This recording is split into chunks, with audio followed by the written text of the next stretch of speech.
So you're stalling, there's a relationship that it's time for you to let go of, and you need to know why now is the time. Now is the time for you to leave, to stop waiting.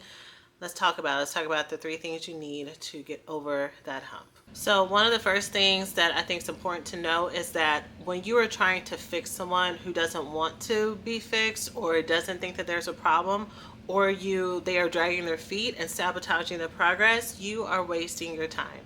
And you might think that you are actually doing a lot of work. You know, maybe you have done some things or said some things that cause them to change temporarily. So for you, you're seeing the breadcrumbs of them changing their behaviors and saying, okay, this is proof that what I'm doing actually does make a difference.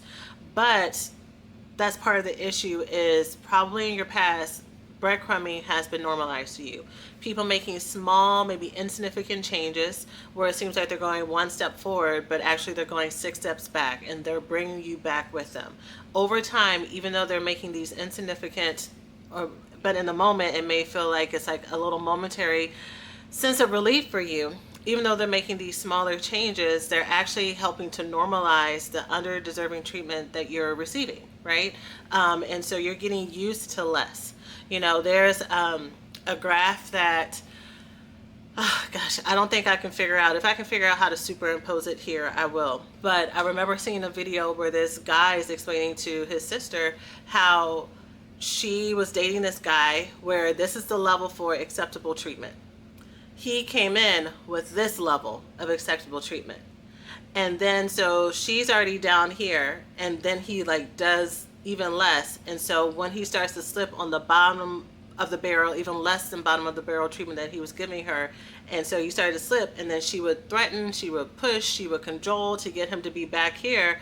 She would feel some relief, but he was already giving you less than your standards. He was already giving you less than what you deserved. And so it's up to you to understand that if you were putting in more emotional labor and more work in a relationship with someone who is not invested, you're always going to be doing that. And there's not going to be a good time to get off the train. I think that's the second thing that really holds a lot of people back from making the jump, is they're waiting for the right time.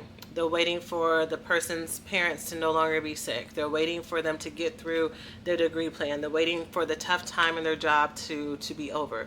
They're waiting for this thing that's happening with their rental companies to pass by. You know, they're good-hearted people stay in relationships longer than they should or can because they are waiting for the most peaceful exit.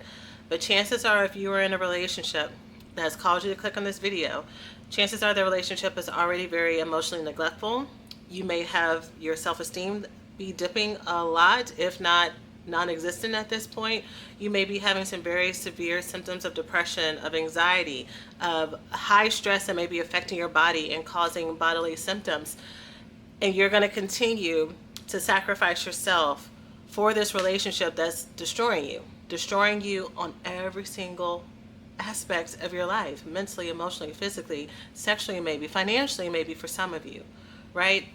There is no good exit because this wasn't a good place for you to be attached to in the first place. And I think sometimes that's a bitter pill for some of us to swallow, that the fantasy that we've been so connected to isn't real. Some of us want to hold out for being that kind person and waiting and trying to make sure the person's okay before we leave, and making sure that we say the exact right thing and we have the right closure conversation and the stars are aligned. And the truth is, it's going to hurt. It's going to hurt no matter how, no matter where, no matter when. It's going to be painful because you've loved this person. This person hopefully has loved you as well. But every single person that we come into this life loving and getting connection with and clicking with does not mean that this is who we're supposed to be with. Some people are supposed to be in our lives just for a season, for a reason, for a lesson, right? We've heard that before. And sometimes the season is longer than not. I think sometimes the relationships are seasonal, but especially if we've been together for years, it can feel like, well, that doesn't apply. Like once you pass a few months and to get into the years threshold, decades even, like this has to be someone I have to be committed to. But not if it's destroying you, not if it is slowly breaking you down. And you know, someone in the comments on the last video asked about that. They said something to the effect of how they have been holding on to a relationship and waiting for the right time, and asking, how do you know when the problems are something that's fixable? So there's actually a book called Too Good to Leave, Too Bad to Stay. And it's by a set of therapists who, this is exactly what they've studied. They studied couples and they were able to determine these are the people who stayed in relationships when there were clear signs that they should have left. And these are people who exited relationships when there were clear signs that this relationship could have been fixable. So I would suggest that if you feel like you're in that predicament, to read that book. They give some very great markers for you to tell if these things already exist in your relationship or if they've ever existed in your relationship.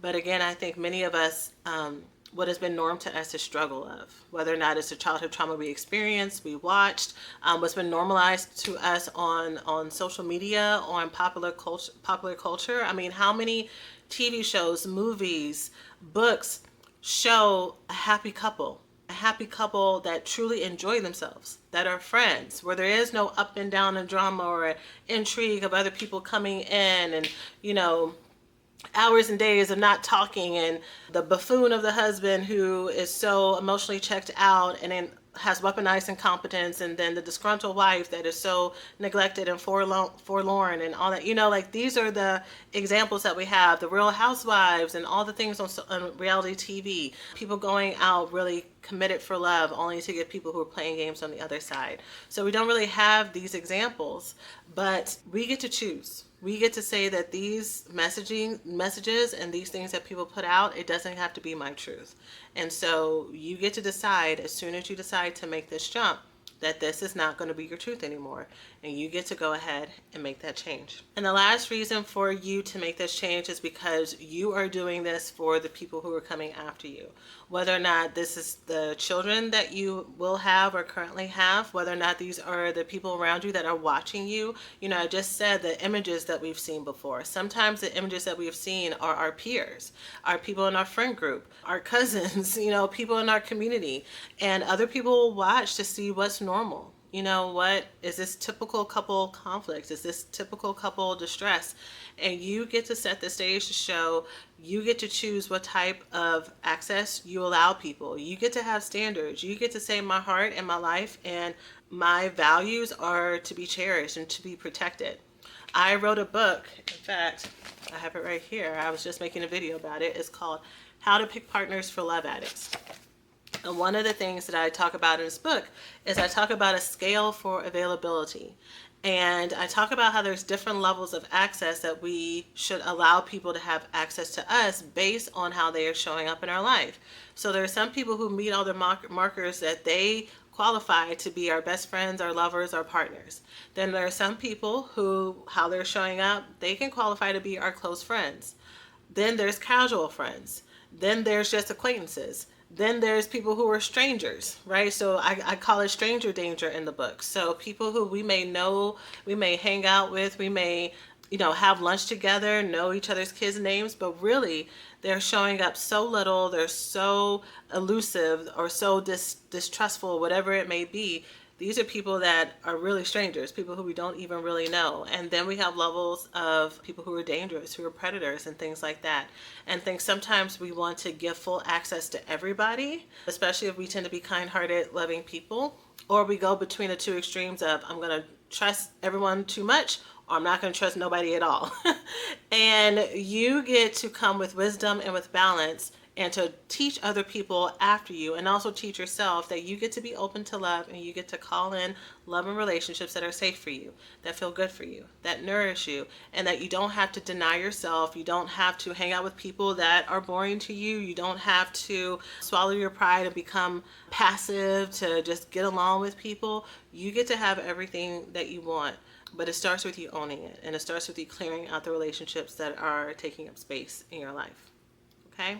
So I hope that this little check-in was helpful for those that need it. So I know I just did a video talking about why it's hard for us to leave. I'll go ahead and tag it here for those who may need it. But yeah, you're worthy and you're loving. So let me know in the comments how this relates for you and if you have any questions, and I will see you in the next video. Thanks.